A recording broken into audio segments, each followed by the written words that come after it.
Hello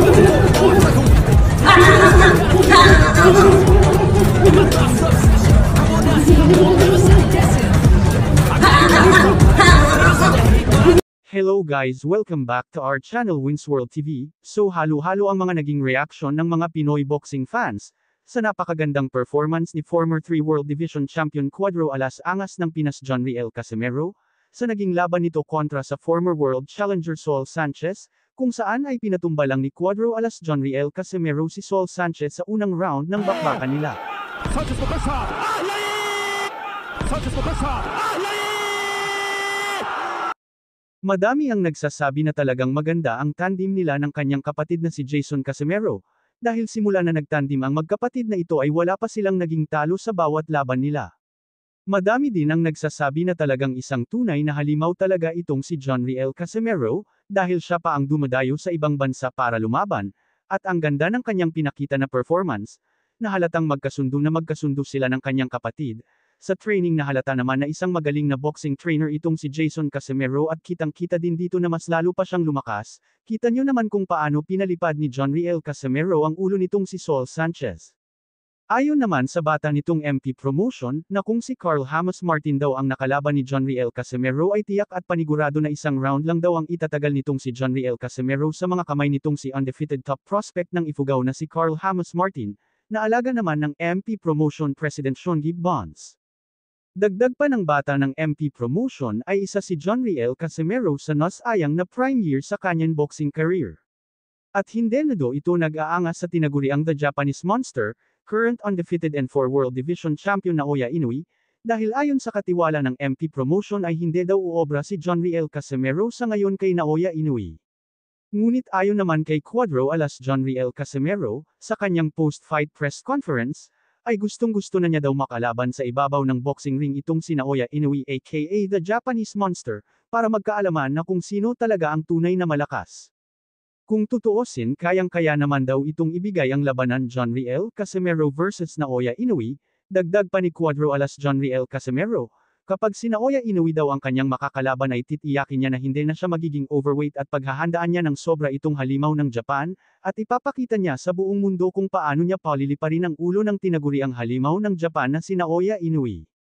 Kung makikita niyo ang suntok ni Cuadro Alas John Riel Casimero kay Saul Sanchez na kung saan ay lipad ulo ang nangyari sa kanya dahil sa lakas ng suntok ni John Riel Casimero ay hindi pa daw iyon totally 100% ng kanyang lakas. Dahil ang buong 100% niya na performance at lakas ay ibubuhos niya lang dito kay Naoya Inoue aka The Japanese Monster. Dagdag pa dyan, MP Promotion gustong makabawi kay former 3 World Division Champion Cuadro Alas Angas ng Pinas John Riel Casimero sa pamamagitan ni Carl Hamas Martin. Nagagamitin nila para labanan ni Cuadro Alas John Riel Casimero. Si Carl Hamas Martin o mas kilala bilang Wonderboy, ay isa sa pinakamalakas na pambato ng bansang Pilipinas sa Super Bantamweight Division, ang division kung saan pinaghaharian ni current undisputed and 4 World Division Champion Naoya Inoue aka The Japanese Monster.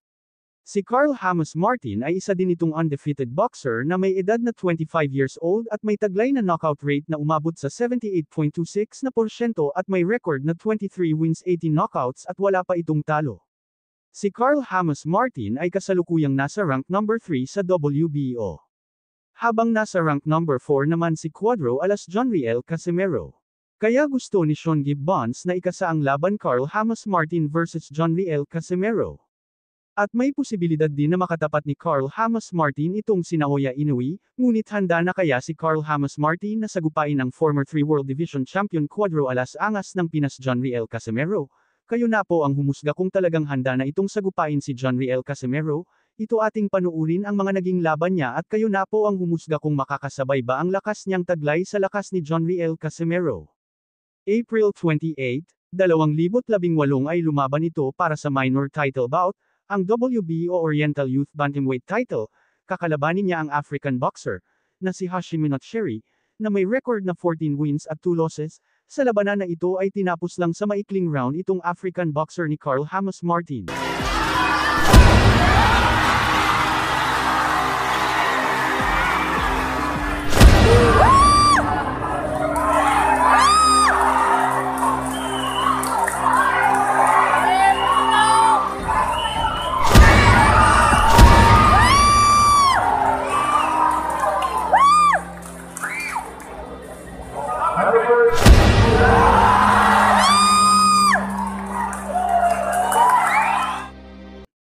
Ilang buwan lang ang lumipas at muli itong lumaban para depensahan naman ang kanyang titulo, makakalaban niya rito si Brankit Ihi na isang Chinese. Tulad ng dati ay tinapos lang din ni Wonderboy sa maikling round 6 itong Chinese boxer. December 12, 2017 nang may tapat naman ito sa pambato ng Thailand, para sa titulo ng IBF Fan Pacific Champion. Sa laban na ito ay halatang makas itong kalaban ng ating pambato, dahil may record ito na 35 wins at 5 losses. Ngunit ganun pa man ay hindi nagpatinag ang ating pambato na si Carl Hamas Martin dahil tinapos niya din ito sa maikling round 2 ang laban. Sumunod naman na laban niya ay binigyan na ito ng world title fight, kakalabanin niya ang malakas ng bansang Thailand na si Chaiwat Boatkrathok. Sa round 5 ay pinaulanan ito ng ating pambato ng mga solidong mga suntok. Sa round 6 ay hindi na tinantanan ni Wonderboy itong pambato ng bansang Thailand at sa round 6 na ay dito na tinapos ni Carl Hamas Martin ang laban. September 7, 2024, muling lumipad si Wonderboy sa labas ng bansang Pilipinas para kalabanan ang isang malakas na pambato ng Mexico. Sa laban na ito ay hindi na nakaporma pa ang Mexicanong ito dahil round 2 pa lang ay tinapos na siya ng ating pambato na si Carl Hamas Martin.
Ano sa tingin nyo guys kakayanin kaya ni Carl Hamas Martin aka Wonderboy ng Pilipinas si former 3 World Division Champion Cuadro Alas Angas ng Pinas John Riel Casimero?